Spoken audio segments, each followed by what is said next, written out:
Hey y'all, Uncle Jimmy here. When you speak for yourself, you're forced to think for yourself. And when you think for yourself, the sports world looks different. In order to enjoy this podcast and this show, you need to have the courage to look at the world from alternative points of view and not be offended when you disagree. Speak for yourself isn't your Twitter, Facebook, or Instagram feed.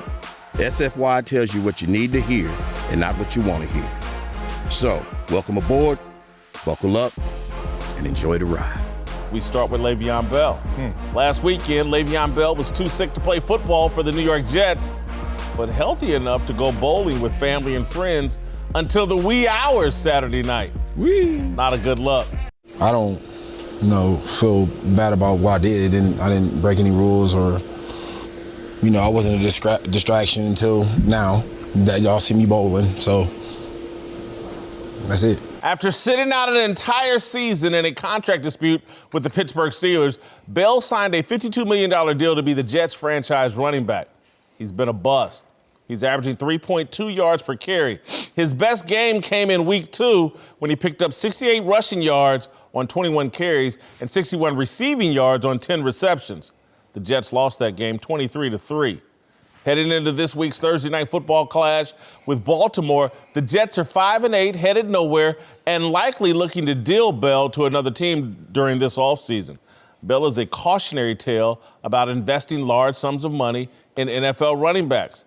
Bell, Los Angeles' Todd Gurley, and even Dallas' Ezekiel Elliott will be cited for years to come as examples of why it's foolish to give a running back a lucrative second contract. Moving forward, unless there are considerable adjustments to the CBA and the rookie wage scale, NFL running back is a one-and-done position. You get a rookie contract, and then for the rest of your career, you're a football gypsy, hopping from team to team on short-term deals. I've defended NFL running backs and championed their financial cause. I can't any longer. They play the position that absorbs the most punishment, which means they're the most likely player to tap out.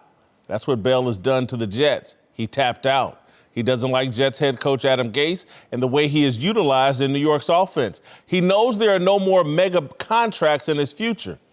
He's done the math. He's good being a football vagabond the rest of his career. Le'Veon Bell is a 27-year-old non-employer small business owner who sold Le'Veon Inc. to the New York Jets for $52 million. He built a startup, sold it to a major company, and now is uninterested in continuing to manage the business he no longer owns. This is commonplace in the business world. It's particularly commonplace when dealing with kids. For those of us who were in our 20s a long time ago, 27 is a child. I know I couldn't manage a multi-million dollar business in my 20s. I was the first person in my immediate family to graduate from college. Bell went bowling and drinking with family and friends because he isn't old enough and wise enough to know any better. And more than likely, everyone in his bowling party is probably in some way dependent on Bell. Bell grew up in poverty. His high school principal was his father figure. There's a story this week that the NFL salary cap has grown 40% over the past 5 years. NFL players, like all professional athletes, are making more and more money. We think that news is all positive. It's not. The rapper Biggie Smalls actually rhymed, more money, more problems. This is especially true for young people. The influx of money is complicating the game in the game of football in ways that damage the value of the running back position. All right, joining the desk now are Fox Sports NFL analysts LeVar Arrington and TJ Houshmandzadeh. Marcellus, think Le'Veon Bell has hurt the value of NFL running backs? Not at all. I can see the theme that you went with and connecting the dots between the highly paid running backs and obviously them not properly living up to that value. But those are all unique situations, and let's stay with this unique situation where Le'Veon Bell went to a situation, an organization, and a head coach who didn't even want him in full value. So what do you expect of that outcome if your head coach has already been quoted, or at least of record, saying, I have to talk about Le'Veon Bell in terms of value, and I have no issue with the player, but there was conversation about the value. So now you get a guy who gets fewer touches, which means fewer opportunities, but we want to see him be the same. No, he's going to be less.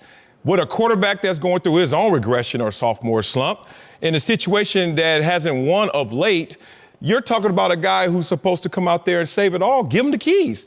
They didn't give him the keys, so Le'Veon Bell is now living under the value of that contract. But in terms of all running backs, they're all unique situations. You can talk about Todd Gurley, who's nursing the knee from college still. You think about Ezekiel Elliott, who had his initial success and then his roller coaster right now and a little struggles. But you also look at the issues in the offensive line and defensively as well for that team. So all that said is this unique situation, I kind of expected this outcome because Coach didn't want him.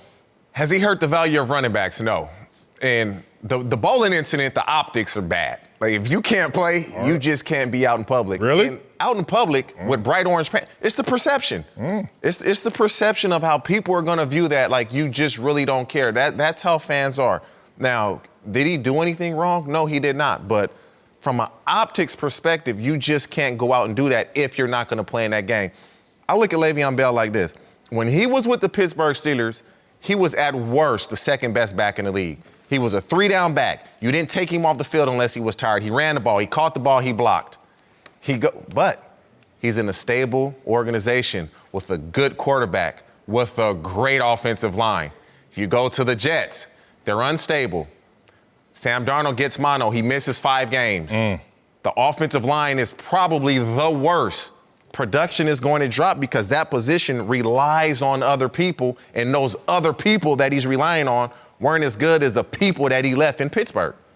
Second best back at worst is a damning way of looking at it because he was at least second best back in this league at worst. He certainly hurts the position of running back, and it's because of how gifted and how talented he is as a player. You cannot be the guy that is really tasked with, there's only maybe a small handful of guys with the skill set that Le'Veon Bell brings to the table, and you cannot carry that torch lightly and loosely in a constantly evolving game that's more considered to be a passing man's game than a running man's game. He can catch the ball out of the backfield. The position itself is evolving into a Christian McCaffrey type of position. You have to be able to line up and do different things. If you are a run-first running back in this league, you have been devalued. You better figure out a different way of going about your business. Can you block in a wedge? Can you cover kicks? Can you go down on punts? Can you return punts?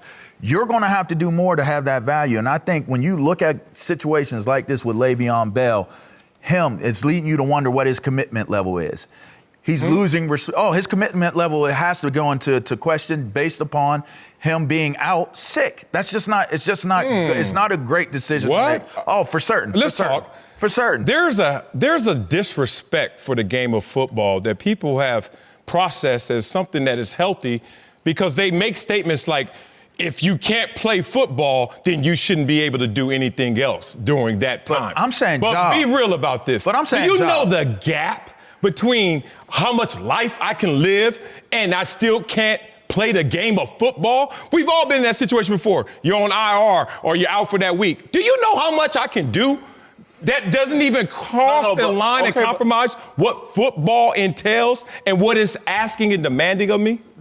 It's a valid point, Marcellus, but when they're paying you $52 million. They can pay me $5. They pay you $52. Same guy here. And you call in sick on any He didn't job. call in sick. They told him he couldn't come. They said, you're contagious. Sit yourself at home. And then they said, but we can't make you stay at home. And then he's lost 9 pounds. If he felt like he could play and they told him, no. Right. Okay. And he lost 9 pounds and they said, you know what? Because of dehydration and fatigue, we don't want you to play.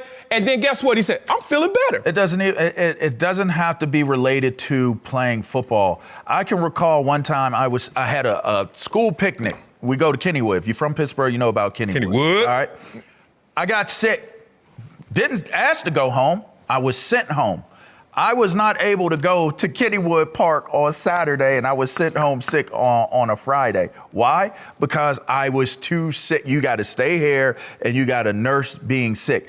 The reason why I believe he had gotten over that sickness, though. Well, I don't see. But here's the thing: if it's related to the optics of that principal seeing me or the teacher seeing me, that can certainly hold, whether right or wrong, it can hold a valid type of reason to hold a grudge, what is my commitment level? Those not if you were an adult, you would have taken yourself to Kennywood. And if it was your job, you would have been, I'm going to Kennywood. I don't want to miss this. I'm gone. That's not the same. It is the same in a lot of ways. Here's what I would just say. I'm just sorry.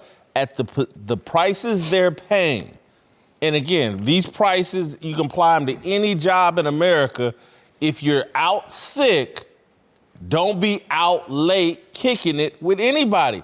That's part of the responsibility and the perception of the job. Oh, look, I understand that. I agree with that. I understand that, and I agree with that too. But you can say that's the straw that broke the camel's back. But remember, it's still a straw. It's not much. Like, him being out was not the biggest issue. The biggest issue is they want to make it bigger because they have other plans for him. True. One, they want to devalue him. They're trying Two, to they're trying scapegoat to scapegoat him. And three, they're trying to trade him in the offseason. Yes. So, look, now we're going to make something bigger out of this. But why give them that narrative? Agreed. Why give them that narrative? And he gave it to him. And then the other thing is, the thing that I'm arguing here is that the running back position has a 6-year, 7-year shelf life. And so what I'm saying is, what the NFL and Le'Veon Bell and everybody's figured out is like, the running back position is you get one big contract, your second one. Everybody else in the league is thinking about, how can I get that third payday? All the other positions are, how can I get that third payday? When your big payday comes at 2 and you run over, damn, there really isn't a 3, that's when you tap out. That's not it. I look at it completely different. Understood what you're saying. I look at it like this. If anything, his situation shows that this struggle of Le'Veon Bell, who was the best back, if not second best back before he saw Adam Gase, it highlights how a team can mishandle even a great player. And he brought that up. And guess what? What that means? People forget, like I said before, oh, you can't play football, you can't do anything. Stop lying. Here's another thing you forget. All of us are black belts, just different degrees. For someone to get mishandled, you act like he fell off a cliff. He is already combating against another black belt. You put him in a situation that doesn't optimize his talents, doesn't put him in the right position, he's going to fail in those situations. I think, though, as it relates to Le'Veon Bell, the mishandling that people are going to point to started in Pittsburgh when he set out the year and forced his way out of Pittsburgh. You're right there. That's another the narrative. First mishandling. Yeah. And then here's what, and we're going to have to go a little extra time here, guys. Let's go. Because I want to hear from you all on this because I think it's important and relevant. This guy makes so much money, has so many people counting on him at such a young age. This is where I feel sorry for him. It's just like, where was his family? Where was his friends? Like, hey, man, we bowling. We're going to go out bowling. You stay at home, Le'Veon. Anyway, on a scale of 1 to 10, how difficult is it for a young person to handle the kind of wealth and fame and attention that's tossed on these guys? Not difficult at all. Really? If you use the proper antidotes. Look, we all know the adage, youth is wasted on the young. And that's in all facets of life. So's wealth. No. Actually, the average American millionaire is 57 years old. Yeah. So when you're a millionaire at 21, don't you dare cry help. Don't you dare say, oh, woe is me. You are ahead of the game. So here's the antidotes. There's 2 that I figured out after I went through my young years of having some money. One is learn to say no without guilt. Most people forget the last 2 words. Everybody can say no. It's without guilt. Because if I say no to you, but I'm thinking about it, I'm preoccupied with it, you're starting to lean on me. You're starting to wear on me. Sooner or later, I actually give in to your demands. And the second thing is, when you get your money, you know the family dynamic is going to turn upside down. You have your mom, you have your dad, hopefully, but you can't flex on them. Even though you have to let them be empowered. Let them still be who they are as authority figures, even though they're going to have to circle back around and ask you for money. Because you just got a check that is higher than their aggregate career earnings. The whole family add it all up in one pot. I got more than that in one day. So you have to remember that in scope. Let them still live with their same titles and their same authority, but also know that they're going to need you. That's Columbia right there. Scale to 1 to 10? Scale to 1 to 10. 10. Hey, man. It's hard to... Hey, listen, man. Really? Heck yeah. Just growing up how I grew up. Because you smart, man. Grew up in the slums. That's enlightened. Grew up in the slums. And the majority of players that play sports that come... It's hard to handle money. And this is what happens. I valued $1 because I never had $1. I remember seeing a quarter in the gravel in the street and traffic was going by. I remember going to get that quarter every time a car went by trying to dig it out the street. I never forget that. Got a key and was trying to dig it out. But this is what happens. These young guys get money. They buy jewelry. They buy cars. And this is what really gets them. They fly all these women in every weekend and take them shopping. So that money starts to go because you think it's gonna come and come and come. If you don't understand the value of $1, you keep spending because, I get paid on every Monday. I got that check that you just talked about every Monday. I'm gonna go buy some jewelry. I'm gonna go buy my partner some jewelry too. They might not get what I get, but I'm gonna get them something. I'm gonna buy a car. I'm gonna buy my mama a car. I'm gonna buy my brother a car. That money starts to add up, and then before you know it, where my signing bonus go? I don't have any money. I know guys that made millions. Yeah. And twice as much as me, and they're broke now. They're broke now. They're broke now. And it's because they spend so much money on, they can't say no without guilt. They say yes, and they still have guilt because they probably felt they didn't give enough. And so that happens all the time. There's another side to that piece of it as well, because there are people that have spent their money. And by the way, I'm out of 10 as well, with 11 with extra credit of how hard it is. I'm one of the type of guys that I spent my money on investments. And I spent my money on trying to make more money and build wealth and build portfolios. So I'm speaking from a personal level when I say it's difficult even when you think you got it figured out. I invested in a restaurant, did the research on the area, did the diagnostic, readouts and all that stuff. First sports bar to go into play near where the Redskins play. I should have ran when the Redskins play. Should have did it in Penn State. Location. But even what I felt were can't miss investments, a lot of times missed.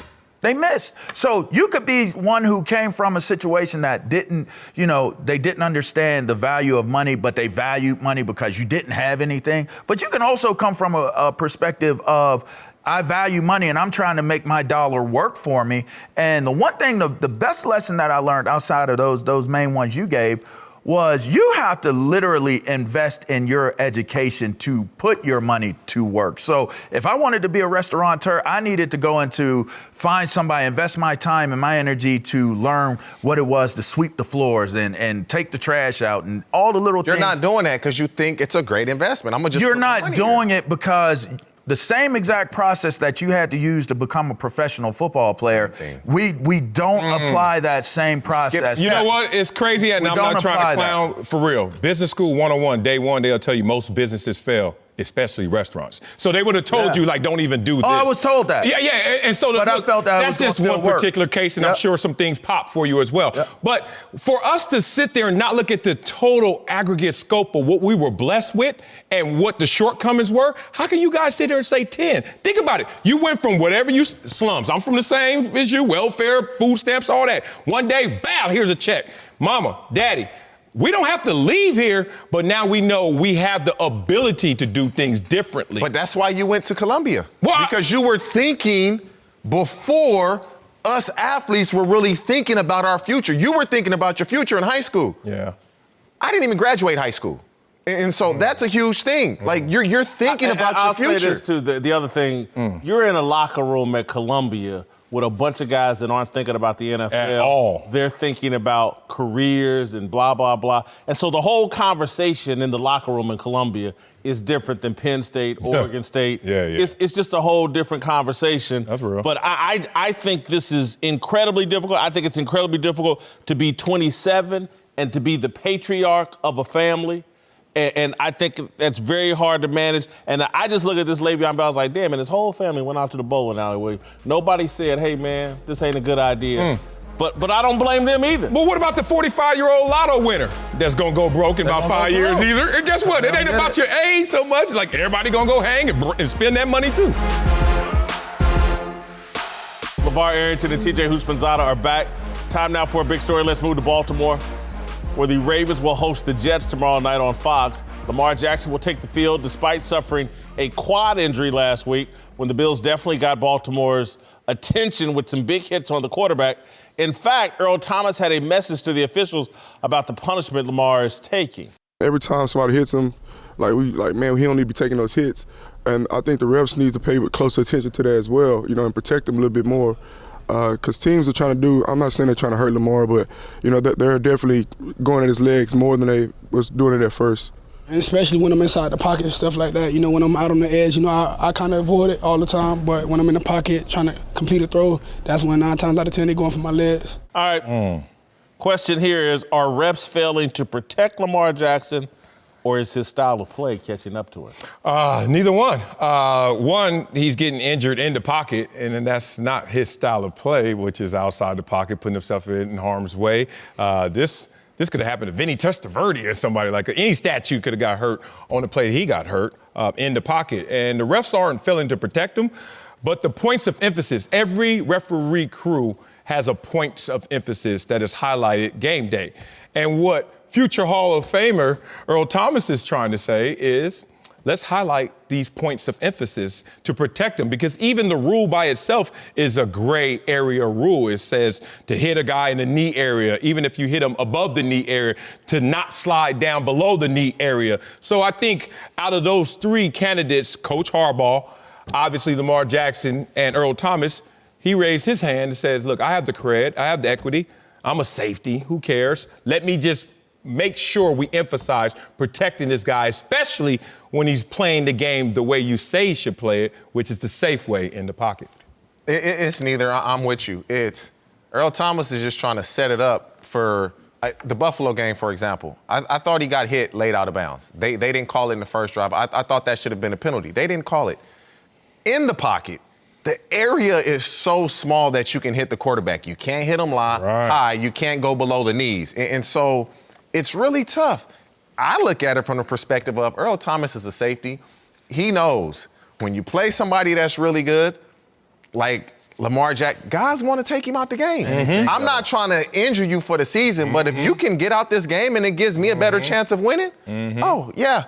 If I can hit you in your knee and you miss our game and we win that game, oh, I'm cool with that. All day. I don't want to hurt you, but I wouldn't mind if you got put out this game. It's not off limits to hit a guy in his legs. Any part of his leg it's not off limits. So I think it's his style of play that's catching up to him, and it's purely based upon the target that's on his back because of the amount of success that he's having with his style of play. It's interesting. If Earl Thomas was playing against Lamar Jackson, he would hit him in the knee. Yeah. Okay, first and foremost. So strike his testimony from the record. We can pull his film up. Secondly, here's what's interesting. On the play where he gets hurt in the pocket, the fullback tries to chop block the dude that hits him in the legs. I'm so sick and tired of the hypocrisy that exists in the National Football League and really in football itself. They're sitting there and we're upset or we're questioning, protect him from the ref, or the refs need to protect him. His style of play says if you pull up, like you pull up on some of these other quarterbacks that are about to go out of bounds, he may be gone. He may be gone. And we've seen a couple examples of defenders pulling up, and now everybody, you know what they're saying? Oh, Whitlock is what a bum. Get him off the field. He can't play defense. He can't tackle. Look at him giving up on the play. So now you have a guy that has put the bullseye on himself because of how gifted he is. Let me give you a newsflash. There is no perfect and proper way to tackle somebody as elusive, as fast, and as gifted as Lamar Jackson. Within the rules, there are. So, within the rules. Within the rules, there is. There is no. You cannot set up a perfect scenario. You have to go low to tackle him. You have no other choice. But here's the thing. You may be able to hit him high if somebody's holding him. You may not be able to catch him. You might have to shoestring tackle him. There is no perfect scenario to be able to tackle Lamar, so it has to be the best way possible. Well, I'm going to also lean into style of play catching up to him in this regard. If he were a pocket passer, I don't even think his quad injury would be an issue. Really? Because the reason why the quad injury is an issue is because, damn, is this going to affect him as a runner? That's all my concern is. It's like, how, is he going to be the same guy running the football with this quad injury that we've seen all season? That's what I'm concerned about. That's what the Baltimore Ravens are concerned about. Earl Thomas is clearly, this is a calculated move to put thoughts in the heads of the officials. We need our guy protected. And good for him. And good, good for him. Definitely good for him. He's going to get a penalty And because of it. Lamar did not complain. Lamar just business as usual. Like, look, they hit me. He got his jab in because he's like, look, I'm playing the way y'all want me to play, and the two most egregious hits happen how? In the pocket. Yeah. So he kind of was stabbing at you like, I don't have to say anything. Y'all say it's safer in there, I say it's not. So with good intent, when you play against any player, you're trying to send a message. Mm-hmm. But when you play against good players, you're trying to hurt them. Just like you said, TJ, just one game, disappear. I caught one on Peyton Manning one time, 10 G's. Took his head off. They said kill the head. Kill the head. The body All right, we're not going to go full Greg Williams. All right, let's move to Tennessee, where Ryan Tannehill has been on a roll, leading the NFL in passer rating, going 6-1 since taking over as the Titans quarterback, including 4 straight wins. But USA Today says it would be foolish for Tennessee to hand Tannehill a long-term deal, which got me thinking about how he compares to a few other quarter guys who played well in a small sample size. Jimmy G, who has turned into a franchise quarterback, according to some. Nick Foles, who caught lightning in a bottle for one incredible run. And Ryan Fitzpatrick, who turned out to be fool's gold everywhere he goes. All right, Marcellus, which of these guys is Tannehill? Franchise quarterback, lightning in a bottle, or fool's gold? Franchise quarterback. Let me do this right here. Give it to me. I forgot. All right, franchise quarterback. This dude has the attributes. First of all, the skill set. The transition from the wide receiver position to quarterback, you knew it was going to take some time. For him, actually is ahead of schedule, I would say, in terms of what we're seeing in production. And those attributes, as the game is shifting to the mobile 2.0 quarterback, who better to do it than a natural wide receiver who can actually throw the football right now, on pace to have the 3rd highest completion percentage in NFL history? You don't think that's a franchise quarterback? I do. That's who he is. This is what I'm going to say. He's playing like a franchise quarterback. There it is. Because it's only 7 games, it has to be lightning in a bottle. He's played before. It's 7 games. Right. With the Tennessee Titans, it's 7. Because with Miami, he was under 500 quarterback. Yeah. It's 7 games. Yeah, he's playing great. 73% of his passing percent. 118 passer rating. Defense is great. He's kind of figured it out, it looks like, but it's only 7 games. So with it only being 7 games, it has to be lightning in a bottle. I'm going with Marcellus, ladies and gentlemen. Franchise quarterback. And here's the reason why. Yeah. Scheme fit. He's in finally a scheme that fits his attributes perfectly because it's the exact same scheme, or at least a similar scheme to what he used or was part of in college. You know, Mike Sherman, he was my coach my rookie year. That play action pass, power running scheme, that's where Tannehill finds himself. That's what made him a capable first rounder when he came out. And so because of that scheme fit, he's found himself in a situation where not only this kind of production is good till now, it can be sustainable. Yes. And so I'm going with franchise quarterback. Smart. Pay the guy. Smart. It's just like Bill Pay Parcells. the guy again. Well, Don't act like I'm he ain't talking already about got the paid. Titans. Oh, You just okay. can't call 1-800 quarterback like the famous Bill Parcells once said.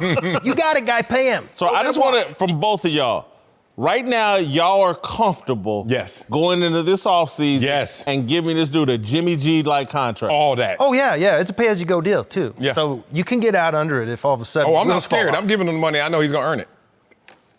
I'm not. Yeah, look, I'm and with again, him. I don't. It's not a bad bet. No, but it's right not. now, I got to go lightning in a bottle because I just need more proof. I'm not ready to. This is great lightning, and maybe it will turn into a franchise quarterback.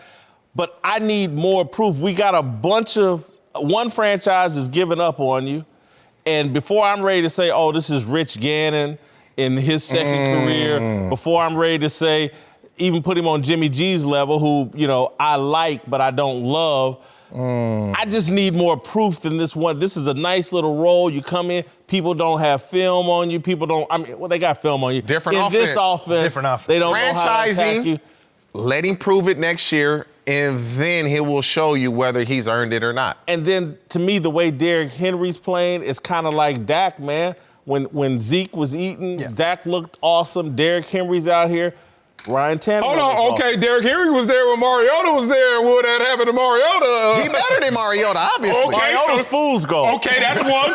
Miami Dolphins have had one winning season in the last 11 years, and I wonder who was the quarterback when they had that one winning season. It was Ryan Tannehill, who was already. What was his career record with Miami? It was lower. It was 42 and 46. Lower, 125 touchdowns and like 70 picks. Woo, that's a good ratio. That is good. And on top of that, that is a bad organization in terms of culture of football. And now he's somewhere where there's stability. He's going out there and playing very well. Let me give you these win percentages. Quarterbacks that he's better than so far in his career. Anybody like Joe Flacco? Yeah, he won a Super Bowl. I guess you would say, well, he has a better win percentage than him. Derek Carr, who got paid. Matthew Stafford, who continues to get paid. And my guy, Phillip Rivers, higher win percentage than all those guys, and he was playing in Miami. You got him in Tennessee now. Y'all think there's lightning in the bottle? That must be a big-ass bottle because he's going to keep going. But you guys do have a point. I'm going to say that because, like you said, he is dependent upon a good defense to keep things close because you can't just put it all on Tannehill. He's not one of those guys that you're going to be able to go out there and spread formation. So then he's not a franchise quarterback. Under the Jimmy circumstances, G got a hell of a defense. Yeah, under the circumstances. But Jimmy G just put up 48 when they needed him. But under the circumstances that he's in, to where you got the scheme, you got the running game that he's basically going to keep a defense honest. You know, he's not out there going to carry the whole load. So he's not elite, because that's what we're talking about. This is he's franchise. A guy who's now found himself in a Russell Wilson situation, where Russell Wilson had a strong running game in the defense and allowed himself to groom into now an MVP candidate. I'm not saying Ryan Tannehill's there now, but watch. This is fertile ground for him to grow in If Tennessee. he turns into a franchise quarterback, is it an indictment on Adam Gase that you had this guy for so many years and he leaves you and now? Yeah, certainly an indictment on Gase. Yeah, no, I mean, look what Gase doing to Le'Veon Bell. You got to remember, though, with Adam Gase, he tore his ACL. And that throws a quarterback off like crazy because you can't trust your legs, you can't trust your base, your mind's all. He's not even running right now. He's killing guys from the pocket. Whitlock and Wiley, LeVar Arrington, and Brady Papinga are back with us. Time now for Darnell's question of the day. All right, Darnell, take it away, homeboy. Yes, sir. Let's move to the Patriots. Well, Whitlock, you had an essay yesterday saying Bill Belichick needs to be suspended for the latest Spygate 2.0 controversy. It got the attention of a Hall of Fame coach, Tony Dungy, who responded tweeting out, quote, "Let's not overreact. There is nothing to be gained by filming the sidelines now. All the communication is done audibly to the helmet speakers. No signals, no advantage to be gained, just against the rules." He explained more in another tweet saying, "I think they need to be punished for breaking the rules, but no real advantage gained. I'm not sure why it was done. Anybody else, we'd be saying it's an honest mistake and move forward. Now everyone will try to figure out why they were doing it." Do you guys agree with Coach Dungy? I'm glad Coach Dungy responded and gave me some things to think about, but I stand where he is on his second tweet. They need to be punished. Bill Belichick needs to be punished. I don't know exactly why they did it, but I still stand on they don't deserve the benefit of the doubt. So do I agree with Tony Dungy? Yes, I do. Because he agrees with me, because that's what I said yesterday. And then when I say it, I don't leave you with things to think about. But when Tony Dungy says it, you know what? I got some things to think about. Advantage gained? There's no advantage. You ever watch All 22 in silence? Well, you have. And guess what? You can see the sidelines. Ain't nobody tripping. You got to zoom in and crystallize it. But still, there's no advantage in taping the lowly Cincinnati Bengals. All this discussion is over simply one question. And we're all guilty of asking ourselves this question. How are the New England Patriots dynastic? Because talent doesn't suggest it all the time. Correct. So we get nosy. we're overly curious to how are they doing this? And when someone gives us anything, we think we have our aha moment. That's it. There it is. Because there's no way. And look, I've said this as a player. My father used to echo it. He's like, "Why'd y'all lose to them?" I was like, "Daddy, you go on the field, and every player does the same thing. In Pop Warner, you do it because of uniform. You look him up and down. Oh, he's sorry. He's sweet. He's good. You look by numbers. Number one, oh, he must be good. You get to the pro level, you just know, you're like, talent for talent, we got them. But then you look at the scoreboard, you're like, what the hell happened? So this is just us being nosy, crossing that line again, and trying to aggregate all the information to say that they did something wrong. You ever see the movie The Usual Suspects? One of my favorite movies, Kevin Spacey movie. In the movie, there was a quote that read, the greatest trick the devil ever pulled was convincing the world that he didn't exist. Yeah. Poof. The entire movie, you're talking about this fictitious character, and he's raising hell and doing all kinds of stuff. And then over here, you got this guy that is physically, impaired and can't do his thing. And at the end of the movie, you find out Verbal Kemp is Kaiser Sose, right? First of all, no, I don't agree with Tony Dungy's assessment. Second of all, I think his opinion is fair and I think it's truthful, but you can't assume that everybody is being fair and truthful. And much like that movie term I just gave you, I look at this New England team based off of some of the things you just said, and I say to myself, if you knew that all those answers were correct that you gave Coach Dungy, then you would probably have just as many, if not close to the same amount of Super Bowls that Bill Belichick has, because you were one of the finest coaches to coach this game. When you look at what people are talking about, they may not even be talking about the right thing. We're basing this off of advantage, off of hand signals and different things like that. What if it's not hand signals? You don't know what you don't know. We're basing what we're thinking off of what we think it is, not what we know it to be. They have stayed ahead. They have been able to have success, but we don't exactly know why. It's not talent driven, right? Yeah. So we say it's coaching. We say it may be whatever it may be, but we don't know what they're looking at. And I think that that's the key, and you have to pay attention to that because of how good they've been for how long they've been. Well, I'll say this. I agree with Tony Dungy's first statement. The second one, I don't agree with because I don't believe the Patriots cheated. Because I'll say this. Do we all agree that the Patriots are probably one of the most intelligent franchises in the history of football? We do, but before you go, just keep in mind what Dungy said, which is factual. What they did is against the rules. I got that. May have been no advantage gain, so it's against the rules. I understand. When you do something against the rules, that's called cheating. Okay, well, listen to continue. this. Yeah, listen to So they cheated. So if they're intelligent to this, well, let's think about it. So what they did, let me get this straight. So to cheat, what they did is they sent personnel from their organization with the Patriots logo. They got credentialed, meaning everybody knew they were there with a camera crew. I don't know what the whole setup was, but with cameras. If somebody's intelligent, all you got to do is have somebody be a fan, pay for admission, walk in with the sweet cell phone camera, film the sideline, take that camera home, hand it to Bill Belichick in Boston and say, here we go, here's your information, and nobody would ever know. Brady, you're not a mobster, clearly. Yes, because you're not a mobster, because clearly, when you involve a fan in your conspiracy, they'll sell you out.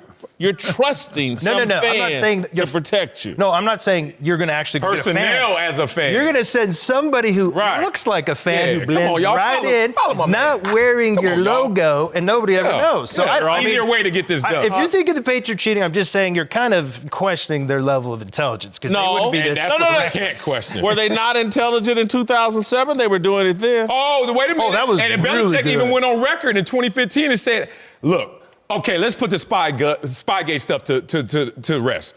I did it in front of 80,000 people, okay? Like, you act like I was really, like, in the dark tunnels. And technically... And he said, I did it in broad daylight because I didn't think it was the worst crime. And technically, it wasn't against the rules. Thank you. It never once said in the rule book, you can't film signals on the sideline. Didn't they kick his son off the sideline in some game?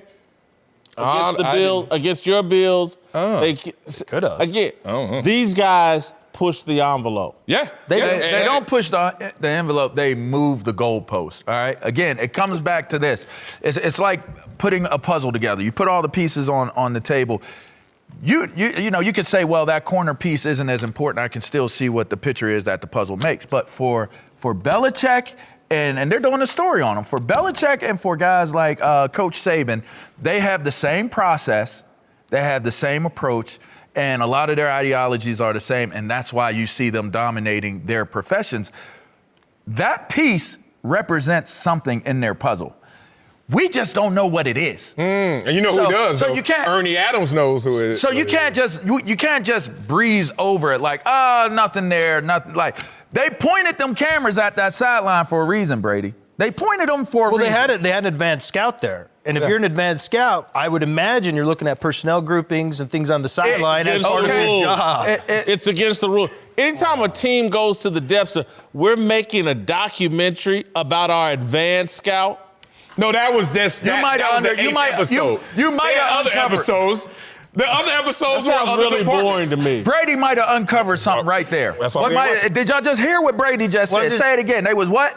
Who? What? Personnel groupings? Personnel groupings. I didn't even put that one together until just now. It's possible, but they here's might the thing. be looking at personnel groupings. It could be anything. But think of the logic, though. Why would you go potentially get punished, sanctioned, fined by the league to go after information that you know is extremely limited? You move the goalposts. That's where you get from You're the not sidelines. looking. You get nothing from the You're sidelines. filming a TV show with a third-party production company. You know what you can do after every single time somebody says you broke the rules?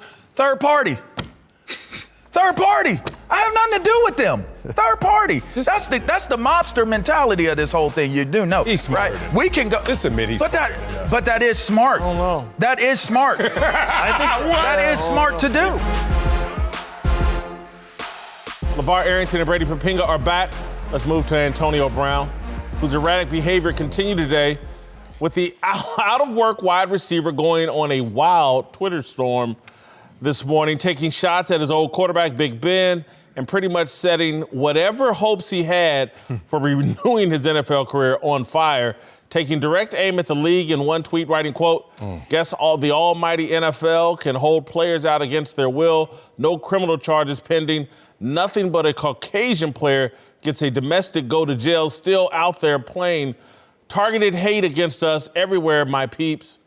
Over the weekend, he also put out a video highlighting his own victimhood. The love you were receiving when you were at the top suddenly feels like a distant memory when you were at the bottom. Sometimes I get mad, but it's like, you get mad at someone you love, bro. I'm mad right now because I want to play, because I love it. You know what I'm saying? I love it, bro. I've been doing this since I was 6 years old. That's the only excitement I can bring my household is me going to the field. That's the only thing that make my mom, my dad happy. That's the only thing that make people love me. All right, the Twitter storm was one thing. When I watched this video today, I actually felt sorry for him. The dude's football is the only thing that makes people love me. It's the only excitement I could bring my mom and dad.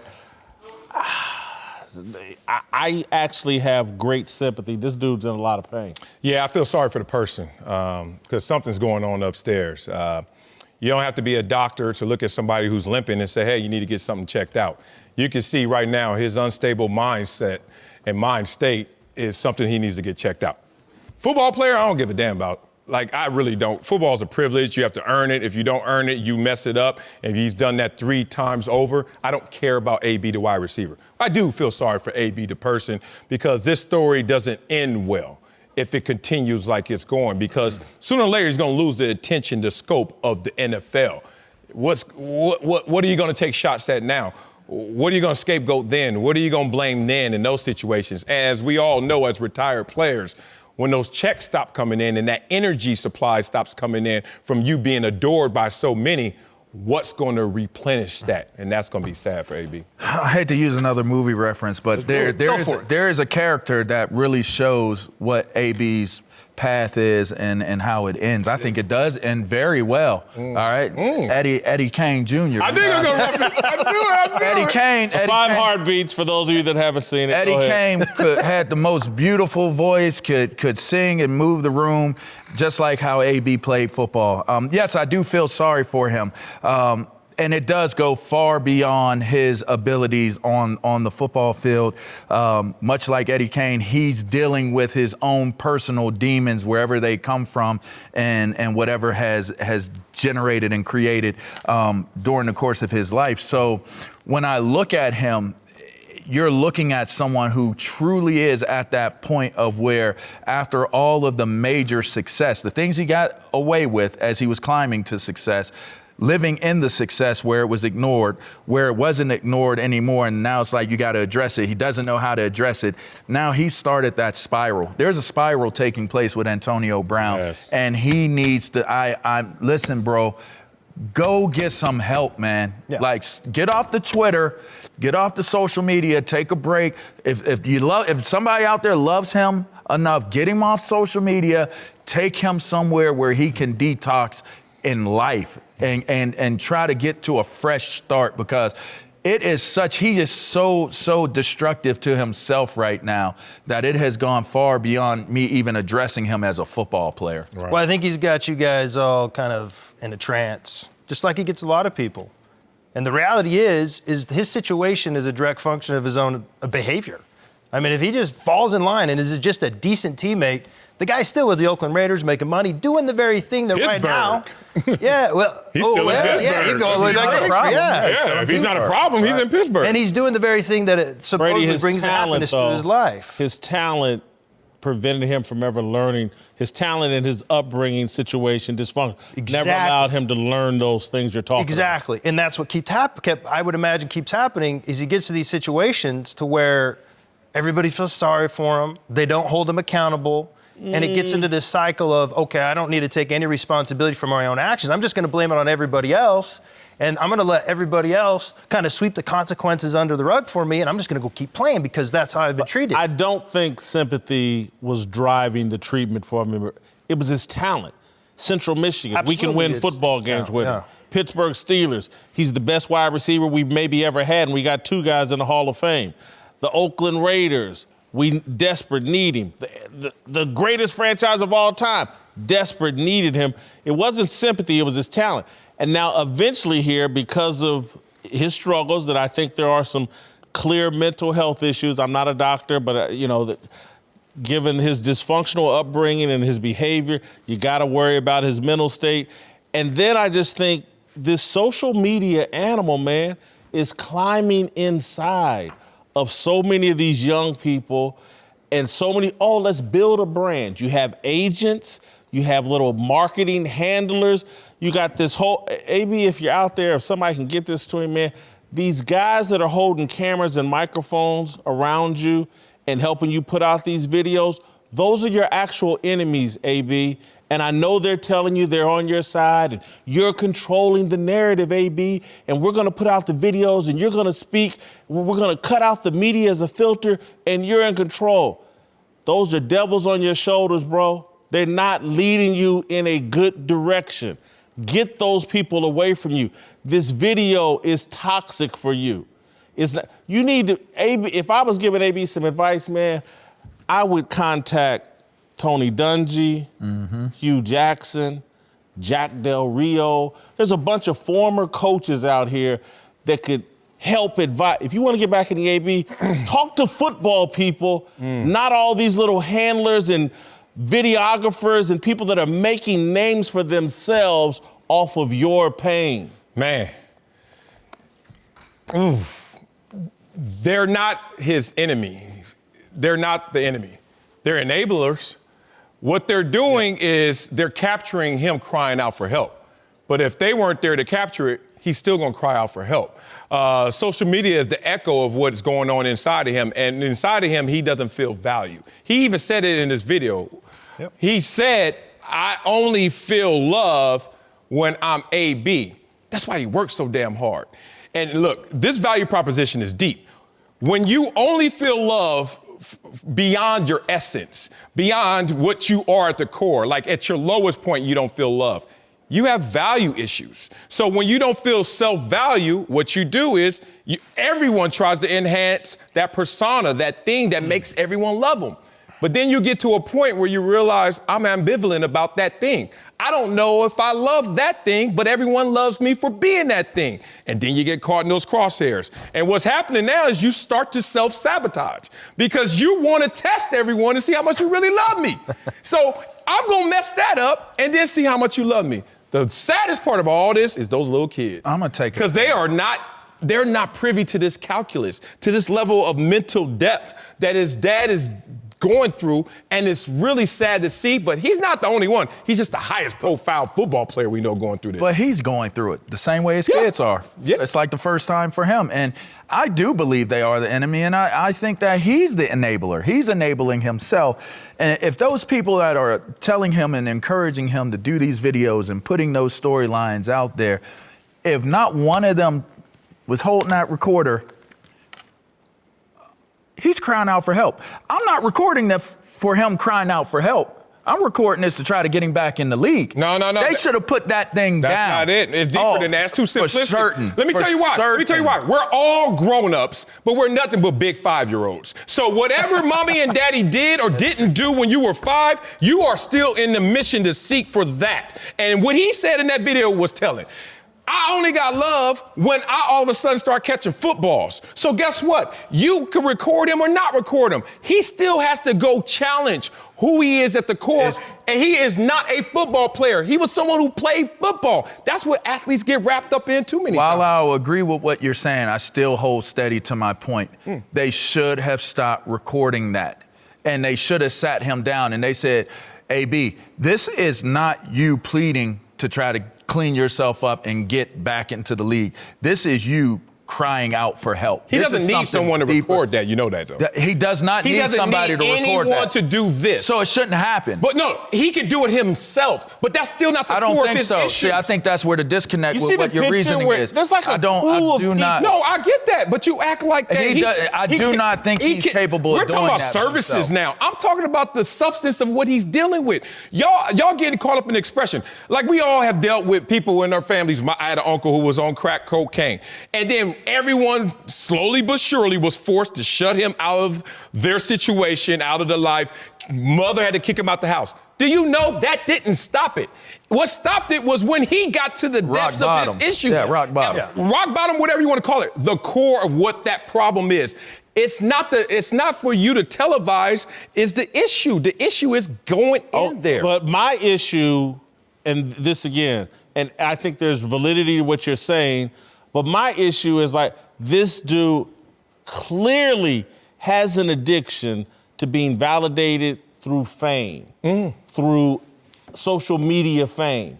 They're feeding that addiction. They're holding the crack pipe for him. Those cameras and microphones are the social media crack pipe, and they putting a little coke in it and lighting it underneath. Go ahead and take a pull, AB. And I'm saying, no. If he wants to smoke crack, let him hold the camera, let him hold the microphone, and do it himself. I'm not participating in but that. you already participated, but you just didn't call yourself a crack dealer. Guess what? When you were clapping for AB, in his mind, I'm telling you what he's going through, not what you did.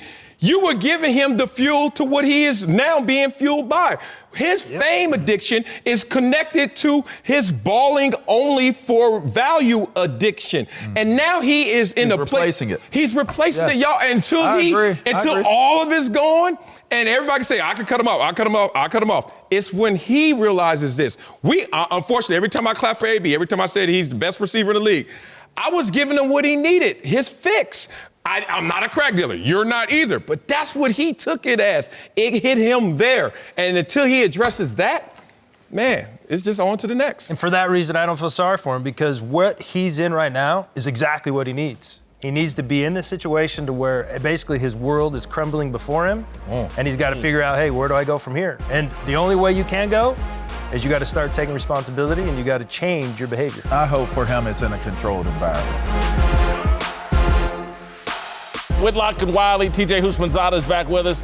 Let's move to Dallas, where the Cowboys are in disarray with their playoff hopes hanging in the balance, and rumors flying about Jason Garrett's being replaced by Urban Meyer. Jerry Jones has taken to the media, defending his decision and making his dual role as owner and general manager. But one Cowboys legend, our very own Troy Aikman, isn't mincing words about the team, about why the team is struggling. I believe that it's unlikely that Jerry will ever bring somebody in that can help this football team in that regard, just because he's been real stubborn and steadfast, and that he's the one in charge. And I think in a lot of ways, until that changes, this team's going to have some problems. But you know, would he ever ask me to come be a part of it? I think that'd be a real leap of faith. I don't envision that happening, and I don't envision it happening at any point, quite honestly, no matter who's in charge out there. All right, Troy seems to be saying Jerry's going to remain general manager come hell or high water.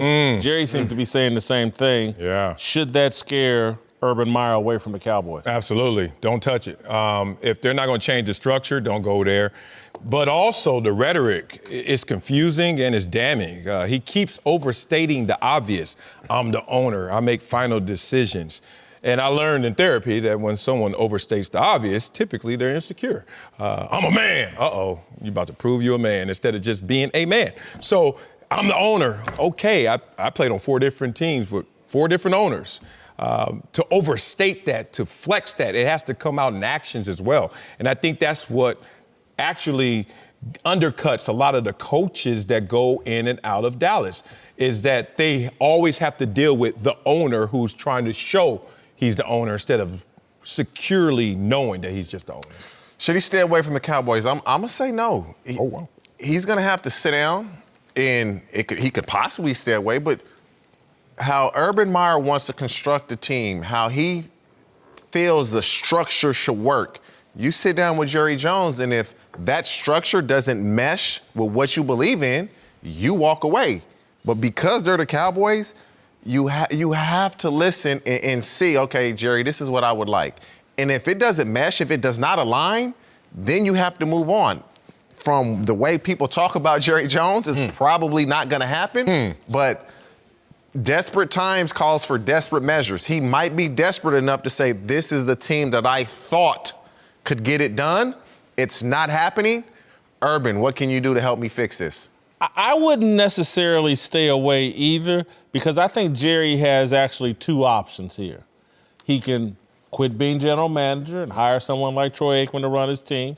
That seems unlikely. The option that might work for Urban Meyer is, no, Jerry, be general manager, but shut the hell up. Get off of radio. Don't do post-game interviews. There's going to be one voice here, Urban Meyer's voice. You're going to be the general manager. You can be the team owner, obviously, but just shut up and let my voice carry the most weight and impact moving forward. Get off of radio. No more post-game interviews. If Jerry agrees to that, I don't have a problem with the way Jerry picks talent. You know what? 7 years ago, Jerry said he would have fired himself as general manager if the owner wasn't the general manager. So Jerry had a problem with how he picked talent for a while there. You ever tape a leaky water hose? You ever tape it down? It don't stop leaking. It just goes somewhere else. You try to muzzle Jerry Jones? Okay, he gonna find another way. Whether it's passively, aggressively, some other way, he's gonna act out.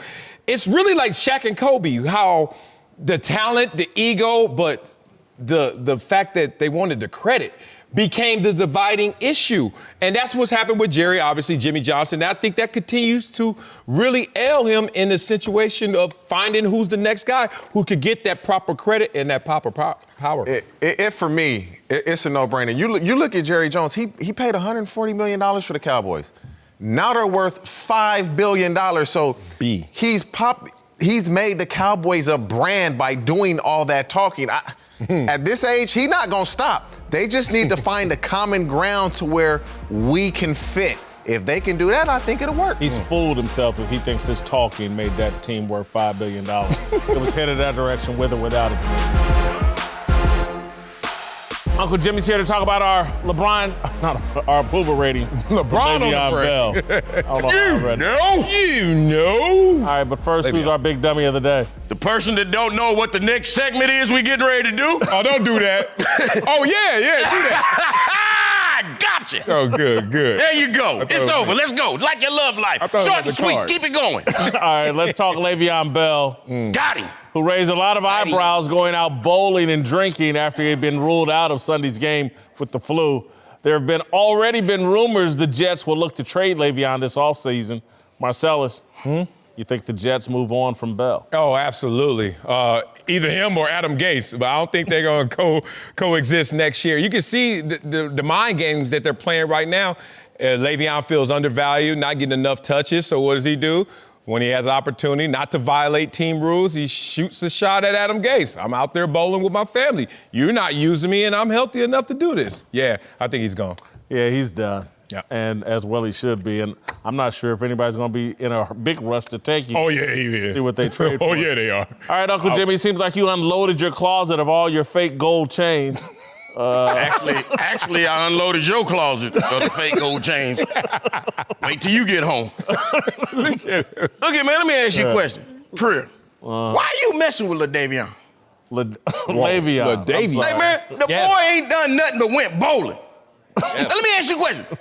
Didn't Fred and Barney go bowling every Friday at the Water Buffalo Lounge? They did. That's true. You can't get in trouble at a bowling alley. Yeah. Hey, man, look, the last brother I know that got in trouble at a bowling alley was Allen Iverson. And that was some 30 years ago, and I guarantee you he was set up. Now, let me ask you, don't that beat the hell out of sitting at home with Cardi B and Nicki Minaj waiting to get robbed? Look here, man, you need to give credit where credit's due. Hold it. You gotta, Nicki Minaj and you gotta explain that. What? Le'Veon got robbed by a couple of females. By a couple of his ladies? Yeah. You know how that worked. Don't play dumb. Oh, man, I do. I don't know nothing about that, bro. Look here, man. Look here. I'll tell you something else you don't know nothing else about. Yeah. Le'Veon Bell's 27 years old and he's a millionaire. Yeah. And you talking about what this man do in his spare time. Look here, hold on. Let me work with you for a minute. Hold up, Swole Up. Yeah. Friday, our show ended at 1:30. Yeah. Would you mind telling the ladies and gentlemen of the jury what time your plane landed in Las Vegas Friday? Yes. Rumor is that you placed your first bet before the credits got done rolling with our show. Yes. Look here, hold up. Wait, I got one more. Yeah, we used to do a show in Kansas City called The Doghouse. Right? True, yeah. What did we say? If you can't run with the big dogs, stay on the porch. Yep. Right? Show started at 2 and was over at 6. How long did it take us to cross state lines from Kansas to Missouri to get to Diamond Joe's Gentleman Club? I think you held the record for 13 minutes. But you talking about his spare time. Get him. Look here, man. The last time Le'Veon went out bowling and he tried to pick up a spare or a pair, if you know what I mean. He got took for $500,000. That's an expensive ass split, no matter how you look at it. And all that brother was trying to do was be a good Samaritan. He was trying to put clothes on the backs of some scantily clothed women that he had met lost in the streets of Instagram. What you say, nephew? The road to hell is paved with good intention. That's true. Le'Veon just done learned firsthand. Get a brother a break. All right, I gotta get to my approval rating for Le'Veon. Wow. I move him up in job performance from 0 to 10. Move him down at all-time greatness. He's had a terrible year. Drop him in character, authenticity. 57, role player, Le'Veon Bell. I didn't know I did a show with Adam Gase. Look how low you got him, man. I got him at an all-star level. Player. He just getting played incorrectly out there in New York. I got him at a 73, but is not playing up to standard. You got him one category better than me. The internet has him as a dumpster fire at 53%.